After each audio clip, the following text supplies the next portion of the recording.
Welcome to AdMaths. Learn mathematics with ease and fun. This is Teacher Mike's TV. Please don't forget to subscribe. Enjoy watching while learning. Stay tuned. Good morning.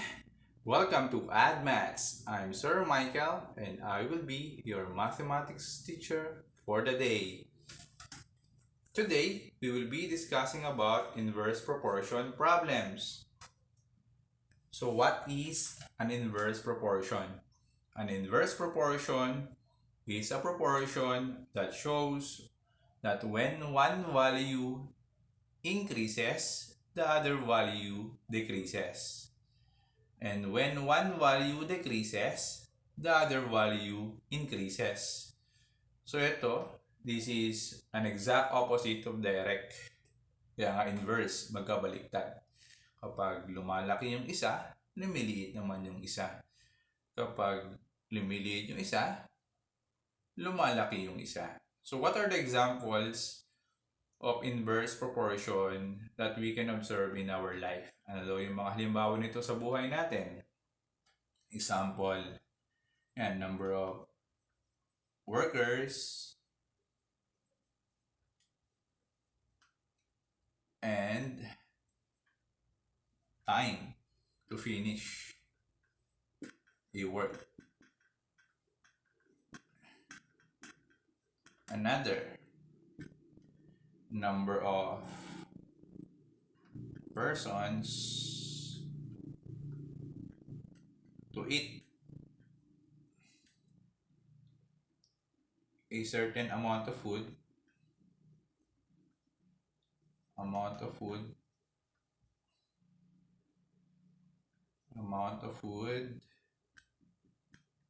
and time the food will last.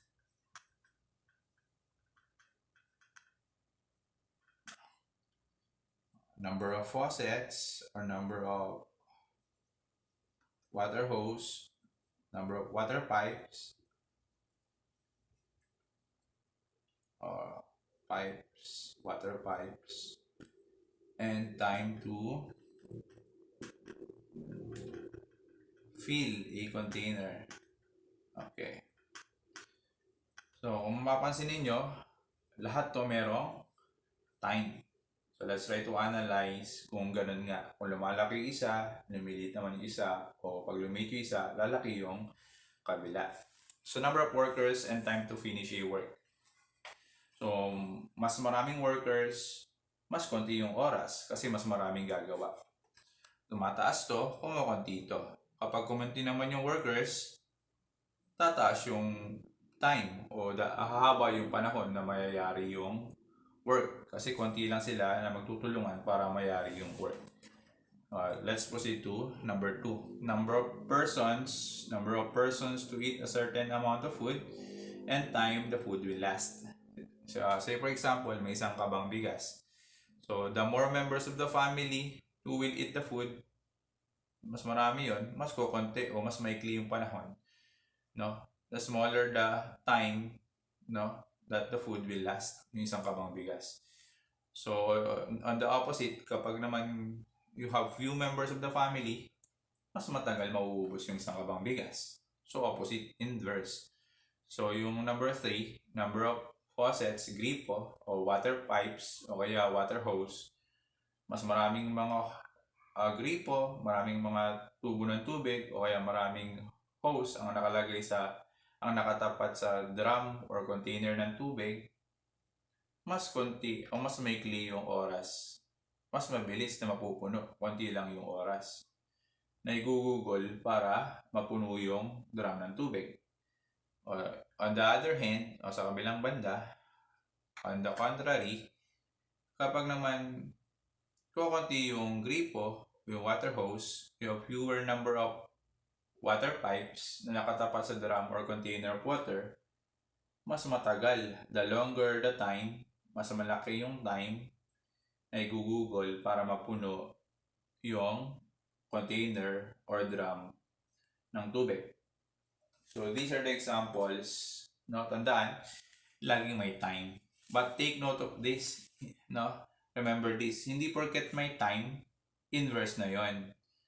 Magbigay ako ulit ng example katulad nung previous lesson natin about direct. Halimbawa, number of words, no? Tsaka time. Number of words, type, tsaka time, no? To finish. No? Halimbawa, mas maraming words, mas nadami rin yung time na kailangan para mayari ito. Sa kabilang banda, pag mas marami namang mas maraming time na meron ka, mas maraming words yung may tatype mo. Pag konti lang yung time na meron ka, kukunti din yung word na may tatype mo. 'Di ba? So ito, direct to. Direct proportion to. So again, remember that even though there is time in the problem, we cannot directly say na inverse siya. Still, we have to analyze. Baka kasi direct proportion siya. So these are the examples of problems or examples in our life that is all about direct proportion. So let's apply this one to a word problem. Let's have this problem. 6 workers can build a fence in 5 days. How many workers can build it in 3 days? So the first thing we need to do is to tell whether this problem is an inverse proportion problem or not. O paano gagawin yun? Katulad din ng partitive tsaka ng direct, we have to set up step 1. You have to do step 1, which is to set up the proportion. So 1 ratio here and another ratio over there. So number of workers to number of days. Number of workers to number of days. So lagay natin yung mga numbers that we can see in the problem. So 6 workers can build in 5 days. Tapos the same work ang gagawin nila. So the other number is 3, which is days. Kaya dito yan. Next is, so ito medyo may kaibahan sa direct. There's a little difference. Doon, multiply the complete terms. Dito, multiply the complete ratio. Bakit? Kasi hindi na tayo magbi-big smile taka small smile. We have to do separate smiles. Magkahiwalay na smile. Separate smiles. Meron kaming joke dito ng mga estudyante ko dati. Smile, iwalay. Magkaiwalay na smile. So, we multiply the complete ratio. Dahil ito kompleto, dalawang numbers. Ito may isang blank. Balik tayo. Nakakita kayo ng isang blank. So, hindi siya partitive. No? So, it is either direct proportion or inverse proportion. So, mag-a-analyze pa tayo. Mamimili tayo sa dalawa kung direct nga ba to or inverse nga ba ito. So, pag dumami ba yung workers, dadami rin yung oras. Baliktad, di ba? Pag dumami yung workers, iikli yung oras. So, dahil baliktad, inverse proportion to. So, ngayon, gagawin na natin sa step 2. Multiply the complete ratio. So, dahil inverse siya, iwalay yung smile. Separate smiles. Step 2 will be multiply the complete ratio. So, yung complete ratio natin ito. 6 times 5. That will be 30. And so, multiply. Divide. Step 3 will be divide the product by the remaining number. And what is the remaining number? The remaining number is 3. Kasi siya hindi left unused. Hindi pa siya nagagamit at siya yung walang kadalasan sa remaining number siya yung walang ka-partner. So 30, the product divided by the remaining number is 3. That will be 10. So what is the question? Workers. Aside from that, you can see in the label yung nawawala number of workers. Yeah. That will be our final answer. So the fence can be made in 3 days by 10 workers. So, di ba? Dumami workers, umikli yung araw. Kanina, nung una, 6 workers lang, 5 days.